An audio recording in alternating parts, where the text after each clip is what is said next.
Hi, my name is Josh Visi. I'm an officer with the Austin Police Department, Region 4 District Representatives.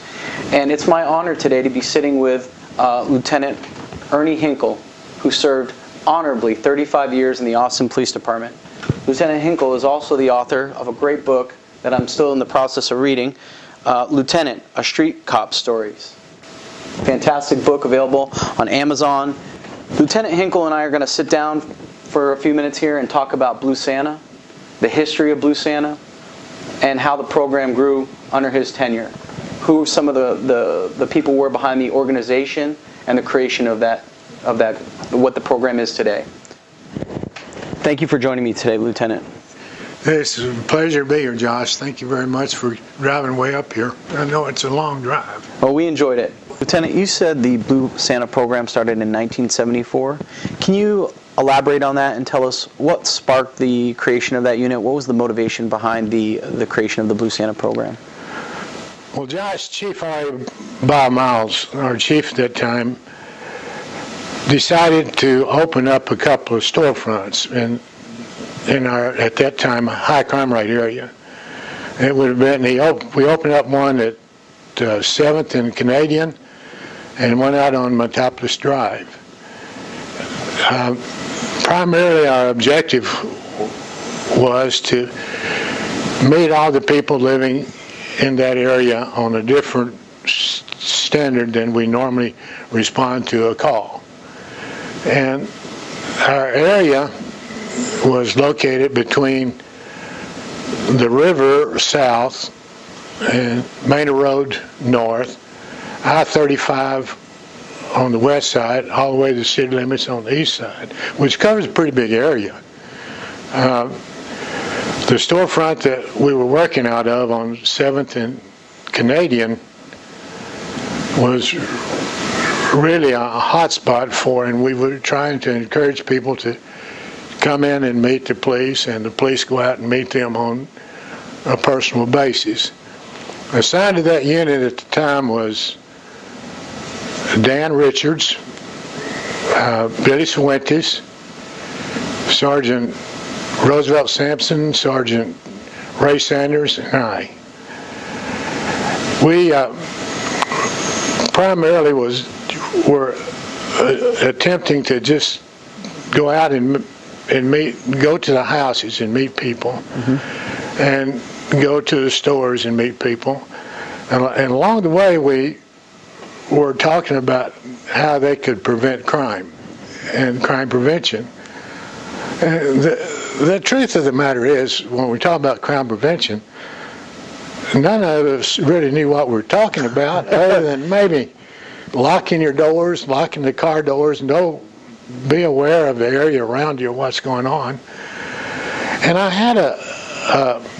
had written a letter to a lieutenant in Beaumont, Texas, and I heard that they had started a program something similar to that, and I asked him how he defined what crime prevention was. And he gave us a definition of, and I hope it's still the same, he gave us a definition of crime prevention is the anticipation, the recognition, and the appraisal of the crime risk, and the initiation of either some action to remove or reduce it. That's exactly it. Well, you know, it made a lot of sense. Now we knew we could operate better. Incidentally, it wasn't long after that we began to send people to crime prevention school down southwest Texas. But at any rate, we were meeting a lot of people, and I thought doing a lot of good talking to people. But what we found out is that a lot of people that we contacted were older people that had very little, or we had a mother that had several kids and no father.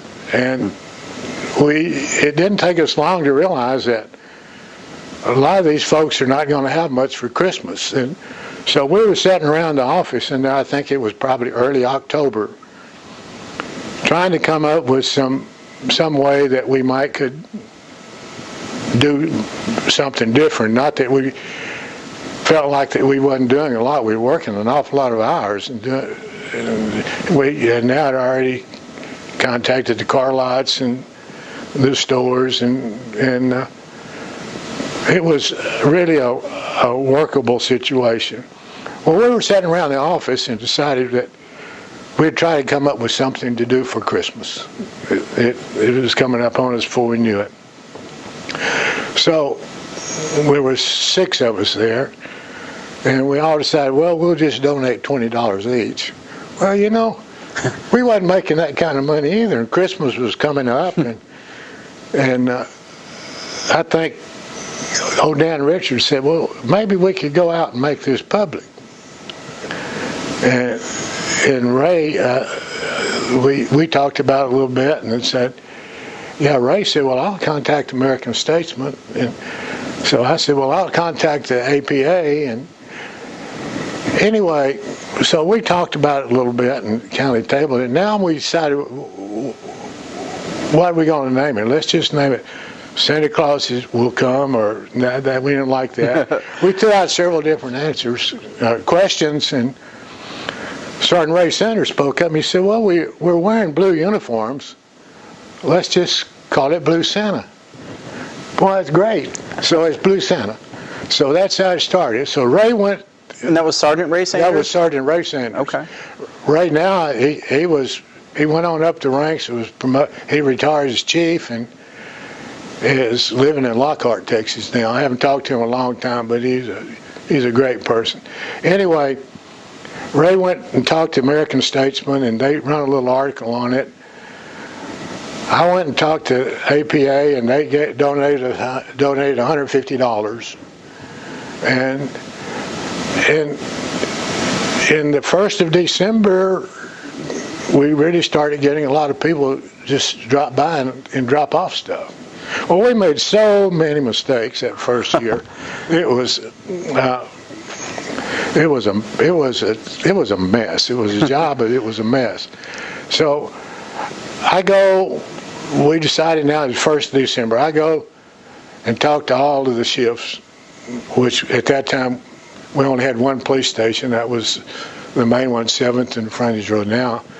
And we had 3 platoons, and I went around the clock, talked to all 3 of them about when they made calls, if they found someone that wouldn't have much Christmas, to please send us a memo about it, and we would try to add it to our list of people we're going to see. So that's how you identified the families that might need something, was from the patrol officers. A lot of it was from the patrol officers, and a lot of it was from our personal contacts. Right, that you had from those storefront stations. That really got us thinking about trying to do something through the storefronts. Anyway, the closer to Christmas it got, it's kind of heartwarming. Austin is a real forgiving. The people are great. They're a real forgiving, giving people, and they started sending checks into Blue Santa, and the Spurs of University of Texas brought us a check and volunteered to help us deliver the packages. At any rate, the first year, as I remember, and it's going to be pretty close, we delivered about 85 packages to 85 people, which represented about 600 people, because a lot of them had 7 or 8 kids that would not have had a Christmas probably without their gifts. We made a lot of mistakes the first year. We delivered on Christmas Eve. You would think that would be the time that Santa Claus is coming, but it wasn't. It sounds ideal in theory. It sounded great, but it took a lot of work, and a lot of people wasn't there, and a lot of other people were coming. And anyway, we decided right then, next year, if we have it next year, we're going to do this different, at least 3 days ahead of time. But at any rate, there's a heartwarming stories. The first year, I'll never forget this. This old black man drove up in an old truck. He had a case of chickens, live chickens. And he said, guys, excuse me. Take your time, LT. I don't have much, but these chickens will make somebody a good dinner.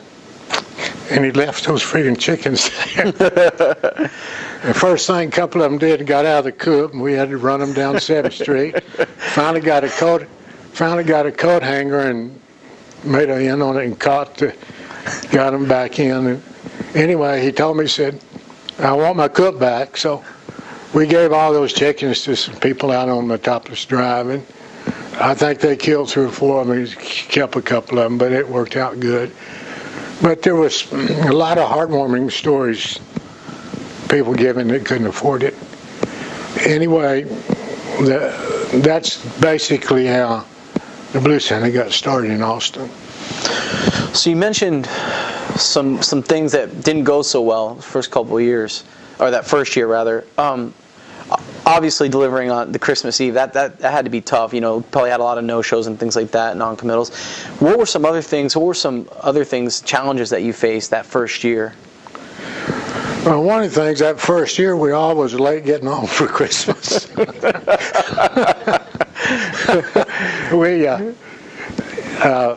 Excuse me. No problem. No need to apologize. That's a great story, by the way. That must have been a sight, LT. But I gotta say, that must have been a sight. A bunch of cops running around trying to catch those chickens. That in itself is a story right there. I thought to myself, I'd sure like to shoot them damn chickens, but it might have been easier, right? Anyway, the second year, we never thought much about it. One of the things that we found and that worked in real good, in addition to I almost forgot of an important thing. L East Produce at that time had his store, and where they killed their chickens, his production was on 8th Street, right behind the police station. The guy was always catching the chicken running loose and putting it in somebody's car, but has nothing to do with Blue Santa. But anyway, somebody from L East called me the day before Christmas Eve and said they wanted to give everybody a hen for Christmas of the packages that we delivered. And they brought about 100 hens out to that frontage. That first year, 100 hens, wow. They bought 100 frozen hens and dropped them off. They brought them sometime during the night before we got there, Christmas Eve morning, and they were sitting out by the door out there. So we was able to put a hen with each package, which was great. But in addition to that, after we delivered, we went back to these. So we had a line of people at 7th and Canadian wanting gifts for their family. So we gave everything we had left. It was all gone. It worked out great, because what was so good about that, in my observation, they were coming to us. Right. Before that, we were going to them. To me, that was an important thing. It showed that they sort of embraced the program, right? Or the and that they were somewhat depending on. They began to see us in a different light from just, If you ever stop, I know you think about being a cop all the time, but it's hard to make somebody like you when you're putting your butt in jail. Right. And you go to a house and the mama's beat up on the daddy, or daddy's beat up on the woman, and you're going to arrest somebody. And I always felt like the best way to promote community relations was each call you made. Right. And it's hard to do. The cops need to meet when they have an opportunity, people, without being asked to be there. Right. Of course, that's a two-way street. They can also have a responsibility to know the cops. Anyway, that's basically our first year. Second year, we did a lot differently. We had 10 of the district officers come down maybe about 3 days before Christmas, and help deliver the packages. And then some civilians wanted to come by and see if they could help. The Spurs at the University of Texas came down and helped. I think as I remember, and I stand to be corrected, but I think we took maybe 147 to 150 packages. That next year? Next year. You mentioned earlier, Chief, what was the chief's name? R.A. Bob Miles. Miles, Chief Miles, of course. And Ram. you started these storefronts. And it gave you the opportunity to meet people other than when they were getting a ticket or being arrested, or was able to meet them on their own grounds. Right, in a more friendly context. We wasn't asked to go there. We went there voluntarily to say hello, how you doing, and want you to know who we are and how you're doing, and if we can help in any way. Primarily to try to prevent so many calls from coming in, because we were really in a high crime rate area at the time. But meeting people on a friendlier basis helped a lot. And that was kind of the spring from which Blue Santa That's how it rose happened. from, right? Without that, it wouldn't have happened. So when Chief Miles saw the program the first year, what was the chief and some of the other command staffs, what was their response to it? Were they supportive of it? Were they, I mean, what was the tone from the command staff? The staff was all for it. In fact, they promoted it all they could, and it really helped a lot. Even the officers were somewhat backish to start with, but after they saw the sincerity in the program and who it was helping, we had great cooperation from everybody. I can't think of anyone that criticized the program as far as cops go. And I know you touched on this a little bit. You kind of gave the geography that those storefronts served. But that first year, if you can think about that first year, I know you served 100 and something families, I think, right? Was that what you said? I think the first year about 85 packages that we delivered. Okay. A lot of people came to the storefront, but we didn't keep count. We just gave what we had left away. What geographical area did those 85 packages span? Was it in that? Basically, it was all East Austin. It was. From down on Holly Street, in that area, all the way up to 19th Street, and out on Manor Road, in that geography area. And did people come and pick up the packages, or did officers go out and deliver them? We delivered them. Do you remember any of the families? Do you have any memories of, or any stories about any family's reaction that first year? Did anything stand out to you?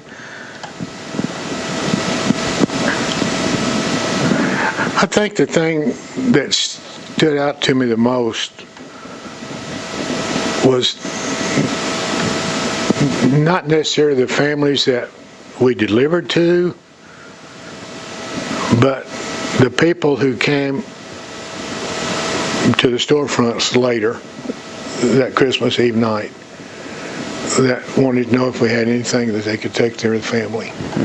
And I remember this one Hispanic lady. She had 4 kids with her, and she had made a comment that she saw a police car take a package into a house right down the street from her, and which I believe that she lived over on Canadian Street, and she wanted to know if we might have anything for her kids, because without that she wasn't going to have anything. Somebody had brought a